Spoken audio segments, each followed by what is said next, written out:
میں اسی ٹاپک کو ڈسکس کرتا ہوں کہ سیدنا ابو ہریرہ رضی اللہ تعالیٰ عنہ سے بڑھ کر کوئی محب اہل بیت ہے ہی نہیں تھا۔ میں اس کو ٹیکنیکلی پروف کروں گا اہل سنت کی کتابوں سے، فی البدی جتنی مجھے باتیں یاد ہیں۔ ظاہر ہے میں نے کوئی لکھی ہوئی چیز تو نہیں ہوتی ہے، جو میرے دماغ میں آئے گی میں انشاءاللہ اس کو ڈسکس کروں گا۔ پہلے تو میں سیدنا ابو ہریرہ کے والے سے ایک کلیریفیکیشن دے دوں کہ یہ بات ٹھیک ہے کہ سیدنا عمر رضی اللہ تعالیٰ عنہ نے اپنے مبارک دور میں ان پہ احادیث بیان کرنے کے اعتبار سے سختی کی ہوئی تھی، اور اس کے پیچھے یہ ریزن نہیں تھی کہ وہ حدیثیں گھڑتے تھے نعوذ باللہ، بلکہ یہ تھی کہ سیدنا عمر کا موقف یہ تھا کہ لوگوں کو قرآن کی طرف بلایا جائے، حدیثوں کو سیکنڈ پرائورٹی پہ رکھا جائے، جو میرا آج بھی موقف ہے۔ میں تو کہتا ہوں درس قرآن ہی ہونا چاہیے، ہمارا کبھی درس حدیث نہیں ہوا، درس قرآن ہوتا ہے، اس کے ذیل میں آپ حدیثیں بیان کریں، کیونکہ ہماری ٹیکسٹ بک تو قرآن ہے، حدیث تو ذیل میں بیان ہوگی۔ وَأُوحِيَ إِلَيَّ هَذَا الْقُرْآنُ لِأُنذِرَكُم بِهِ وَمَن بَلَغَ، اے نبی علیہ السلام فرما دیجئے قرآن مجھے اس لیے وحی کیا گیا، اس کے ذریعے میں تمہیں بھی تبلیغ کر دوں، جس تک یہ قرآن پہنچ جائے وہ بھی اسی کے ذریعے تبلیغ کرے۔ سورۃ الانعام آیت نمبر 19 ہے یہ۔ تو سیدنا ابو ہریرہ پہ اس حوالے سے سیدنا عمر گرفت کرتے تھے، اور اس کو نیگیٹو سائڈ کے اوپر نہیں لے کے جانا چاہیے۔ دوسرا، سیدنا ابو ہریرہ رضی اللہ تعالیٰ کے بارے میں صحیح مسلم میں حدیث موجود ہے کہ ابو ہریرہ کہتے ہیں کہ میرے بارے میں اور میری والدہ کے بارے میں نبی علیہ السلام نے دعا کی تھی کہ اے اللہ جتنے مومن ہیں وہ ابو ہریرہ اور اس کی ماں سے محبت رکھیں، اور مومنین کی محبت ابو ہریرہ اور ان کی ماں کے دل میں داخل کر دیں۔ ابو ہریرہ کی جو والدہ تھی نبی علیہ السلام کو گالیاں دیتی تھی، کافرہ تھی، حضرت ابو ہریرہ بار بار شکایت کرتے تھے۔ یہ صحیح مسلم میں حضرت ابو ہریرہ والے چیپٹر میں پوری حدیث موجود ہے۔ ایک دن کا یا رسول اللہ بس صبر کا پیمانہ لبریز ہو چکا، مجھ سے اب برداشت نہیں ہوتا، آپ دعا کر دیجیے۔ نبی علیہ السلام نے دعا کے لیے ہاتھ اٹھائے، حضرت ابو ہریرہ کہتے ہیں میں نے وہاں سے دڑکی لگا دی، میں نے کہا دیکھتا ہوں کہ دعا کتنی جلدی قبول ہوتی ہے۔ کہتے ہیں گھر پہنچا دروازہ بند، دروازہ کھٹکھٹایا تو اماں نے کہا باہر ہی رہ، میں غسل کر رہی ہوں۔ غسل کر کے باہر آئی، مجھے لے جاؤ نبی علیہ السلام کے پاس، کلمہ پڑھ لیا، اور وہاں نبی علیہ السلام نے دعا کیا اللہ ابو ہریرہ اور ان کی ماں کی محبت تمام مومنین کے دلوں میں ڈال، اور مومنین کی محبت ان دونوں کے دلوں میں ڈال۔ جیسا کہ صحیح مسلم میں حدیث ہے کتاب الایمان میں 240 نمبر کہ علی سے محبت نہیں رکھے گا مگر مومن، اور علی سے بغض نہیں رکھے گا مگر منافق۔ تو مولا علی کے بارے میں بھی حدیث موجود ہے، وہ ذرا زیادہ ایلیبریٹ ہے، اس میں بغض والا ذکر بھی ہے، اس میں صرف محبت کا ذکر ہے۔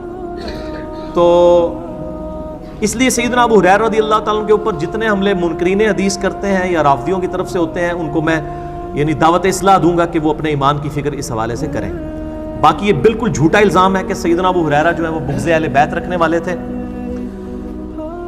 اہل بیت کی شان میں جتنی کریٹیکل حدیثیں ہیں وہ حضرت ابو ہریرہ سے ہیں رضی اللہ تعالیٰ عنہ۔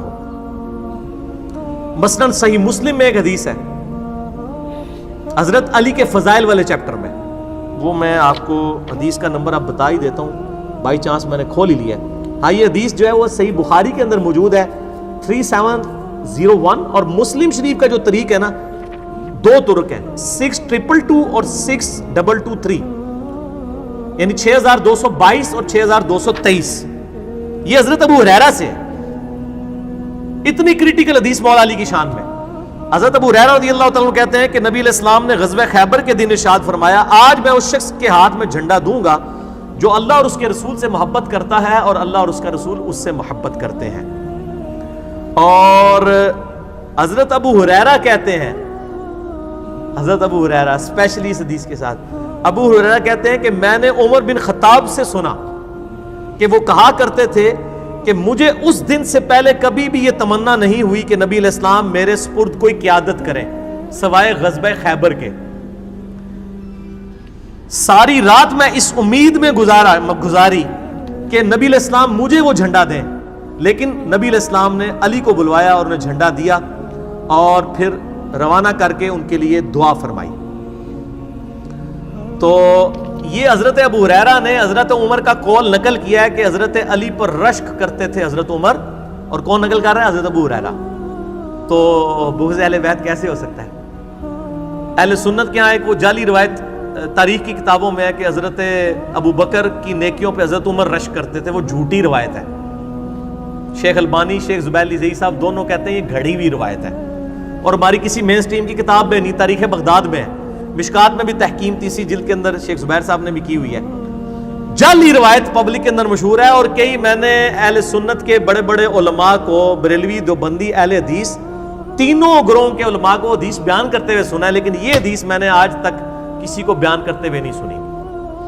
میرے بعد کسی نے بیان کر دی جو مسلم شریف میں ہے کہ حضرت عمر کہتے ہیں مجھے علی پر رشک ہوگا، اور ابو بکر پہ رشک والی کہ جی وہ ایک رات کی نیکیاں لے لے اور وہ مجھے غار ثور کی نیکیاں، ایک رات کی نیکی دے کے پوری زندگی کی نیکیاں لے لے، جھوٹی روایت وہ مشہور کی ہوئی ہے۔ تو حضرت ابو ہریرہ میں کوئی بغض اہل بیت نہیں تھا۔ اچھا، اسی طریقے سے وہ مسند احمد میں ایک حدیث ہے کہ نبی علیہ السلام نماز پڑھ رہے تھے تو سیدنا حسن و حسین جو ہے نبی علیہ السلام کے کندھے پہ سوار ہو گئے اور آپ علیہ السلام نے سجدہ لمبا کر دیا۔ یہ حدیث جو ہے یہ حضرت ابو ہریرہ راوی ہیں اس حدیث کی۔ اور سب سے کریٹیکل حدیث سیدنا حسن و حسین کے بارے میں جو کسی اور صحابی سے نہیں ہے، وہ ہے ہی حضرت ابو ہریرہ سے ہے۔ اب یہ بائی چانس یہ کھلا ہوا ہے تو میں اس میں یہ دیکھیں کرامت ہے، مل گئی ہے۔ سیدنا ابو ہریرہ المستدرک الحاکم میں 4777 نمبر حدیث ہے۔ شیخ البانی نے بھی صحیح کہا، شیخ زبیر زئی نے بھی صحیح کہا، امام حاکم، امام زابی نے بھی صحیح کہا کہ حضرت ابو ہریرہ کہتے ہیں کہ نبی علیہ السلام ہمارے پاس اس حال میں تشریف لائے کہ ایک کندھے پر حسن اور دوسرے پہ حسین کو سوار کیا اور باری باری دونوں کو چوم رہے تھے، اور آپ ہمارے پاس جب تشریف لائے تو ہم نے پوچھا اللہ کے رسول آپ ان دونوں سے محبت کرتے ہیں؟ آپ نے فرمایا ہاں، اور جو ان سے محبت رکھے تو گویا اس نے مجھ سے محبت کی، اور جس نے حسن و حسین سے بغض رکھا اس نے مجھ سے بغض رکھا۔ اس حدیث کے راوی صرف حضرت ابو ہریرہ ہیں کہ جس نے حسن و حسین سے محبت کی اس نے مجھ سے محبت کی، اور جس نے حسن و حسین سے بغض رکھا اس نے مجھ سے بغض رکھا۔ اس کریٹیکل حدیث کے راوی صرف حضرت ابو ہریرہ ہیں۔ تو ابو ہریرہ میں کہاں سے بغض اہل بیت ہوگا؟ یہ تو میں نے آپ کو ایک اینگل بتایا ہے۔ دوسرا اینگل یہ ہے کہ آل امیہ کے خلاف اعلان حق جن اصحاب نے بلند کیا ان میں حضرت ابو ہریرہ شامل تھے۔ جب تکبیرات کی انہوں نے سنت چھوڑی، حضرت ابو ہریرہ نے ان کی مخالفت کی۔ بخاری مسلم آپ کھول کے دیکھ لیں، سب سے زیادہ مخالفت کرنے والے تھے۔ اسی طریقے سے حضرت ابو ہریرہ رضی اللہ تعالیٰ عنہ، صحیح بخاری میں وہ حدیث ہے کہ میری امت کی تباہی جو ہے وہ قریش کے لونڈوں کے ہاتھ میں ہوگی، اور بنو امیہ کی طرف انہوں نے کنایا کیا۔ اور صحیح مسلم میں موجود ہے کہ حضرت ابو ہریرہ کہتے ہیں کہ نبی علیہ السلام نے فرمایا تھا کہ میری امت کا یہ قبیلہ میری امت کو تباہ و برباد کر دے گا۔ تو ہم نے پوچھا یا رسول اللہ علیہ وسلم ہم اس وقت کیا کریں؟ تو نبی علیہ السلام نے فرمایا کہ کاش میری امت ان سے الگ ہو جائے اس وقت۔ اس حدیث کے راوی بھی حضرت ابو ہریرہ ہیں۔ پھر المستدرک الحاکم میں اور مسند ابی یعلا میں جو روایت ہے کہ نبی علیہ السلام نے بنو امیہ کے بندروں کو اپنے ممبر پہ ناچتے کودتے ہوئے دیکھا۔ حضرت ابو ہریرہ کہتے ہیں نبی علیہ السلام نے ایک خواب دیکھی اور اس کے بعد آپ چند دن زندہ رہے، آپ کو ہم نے مسکراتے ہوئے نہیں دیکھا، آپ اتنے غمگین تھے کہ میرے ممبر پہ بنو امیہ کے بندر آ کے بیٹھ جائیں گے، یعنی ان کے حکمران، میری وفات کے بعد۔ اس حدیث کے راوی بھی حضرت ابو ہریرہ ہے۔ یار جو بنو امیہ کے لوگوں کو بندروں والی روایت جو ہے وہ حضرت ابو ہریرہ سے روایت ہے، ٹھیک ہے جی۔ ہر موقع پہ وہ آل امیہ کی مخالفت کرتے تھے۔ بخاری میں حدیث موجود ہے، مروان ایک دفعہ چلا گیا تو مدینے کے اوپر نائب بنا کے چلا گیا حضرت معاویہ کے دور میں حضرت ابو ہریرہ کو۔ تو انہوں نے جب جمعے کی نماز پڑھائی تو انہوں نے وہی صورتیں پڑھی جو نبی علیہ السلام پڑھتے تھے۔ تو بعد میں آ کے پھر لوگوں نے مروان کو شکایت کی کہ جی علی بن ابی طالب جو کوفے کے اندر پڑھا کرتے تھے نا، ابو ہریرہ نے آج وہ تلاوت کی ہیں صورتیں۔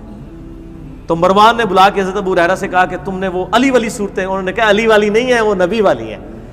علی جو کچھ کوفے میں جمعے کی نماز کی صورتیں پڑھاتے تھے وہ نبی علیہ السلام نے تعلیم دی تھی۔ تو ایک پورا چیپٹر ہے۔ حضرت ابو ہریرہ کا یہ پہلو لوگوں سے پوشیدہ ہے۔ ظاہر ہے کہ جب سنی جو ہے وہ اپنی زبانیں بند کر کے اور اپنے اپنے بلوں میں گھسے ہوئے ہیں، صحیح بات لوگوں کو بتانے کے لیے تیار نہیں ہے، شیعہ بھی اسی طریقے سے ہیں، تو لوگوں میں ظاہر ہے دراڑیں تو بڑھے گی۔